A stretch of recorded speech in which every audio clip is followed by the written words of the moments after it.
Ontem, no finalzinho aqui do Cidade, nós demos a notícia sobre as decisões dos ministros do STF, Gilmar Mendes e Luiz Barroso, que devolveram ao governador Paulo Dantas o mandato à frente do governo do Estado. Agora de manhã, a primeira turma do Supremo julgou as decisões e, por unanimidade, a decisão foi mantida.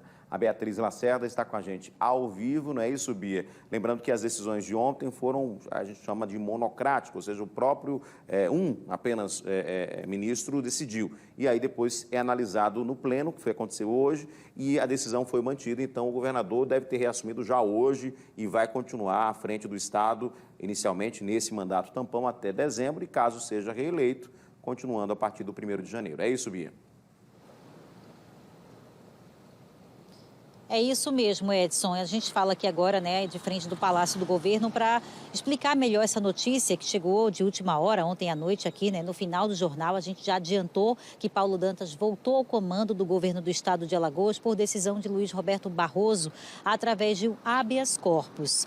E hoje, a primeira turma do STF, o Supremo Tribunal Federal, também analisou a questão e, por unanimidade, os ministros da primeira turma concordaram com a decisão de Luiz Roberto Barroso e de Gilmar Mendes, no sentido de que Paulo Dantas poderia sim reassumir o comando do governo do estado, do qual estava afastado desde o dia 11 de outubro, a pedido da Polícia Federal, e o STJ concedeu esse pedido, né, para que Paulo Dantas não atrapalhasse o andamento de investigação da Polícia Federal, no sentido de que ele seria integrante de um esquema de rachadinhas, quando ainda era deputado estadual. Então, essa investigação vem correndo e somente agora uma operação foi desarticulada aqui pela Polícia Federal e coloca Paulo Dantas como um dos chefes desse esquema de contratação de funcionários fantasmas na Assembleia Legislativa de Alagoas. E esse dinheiro era sacado, mas não era para funcionário nenhum, né, já que seriam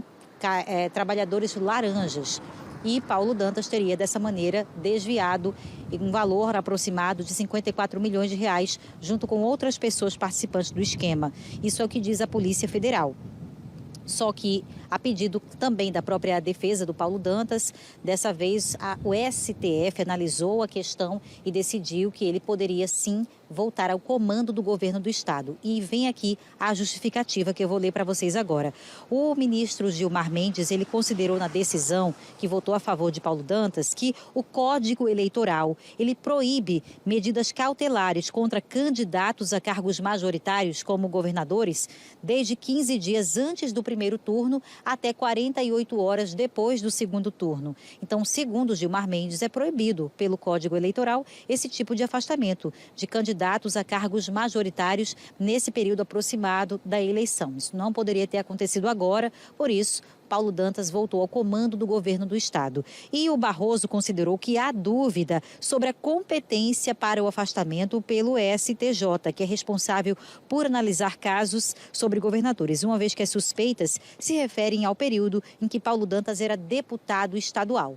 Então, considerando esses dois pontos, a primeira turma do STF votou a favor pela volta de Paulo Dantas ao governo do estado, se baseando aí nesses pontos jurídicos, né, numa questão jurídica. Lembrando que o inquérito segue, a investigação segue, ele ainda é investigado dentro da Operação Edema e o inquérito ainda deve ouvir outras testemunhas.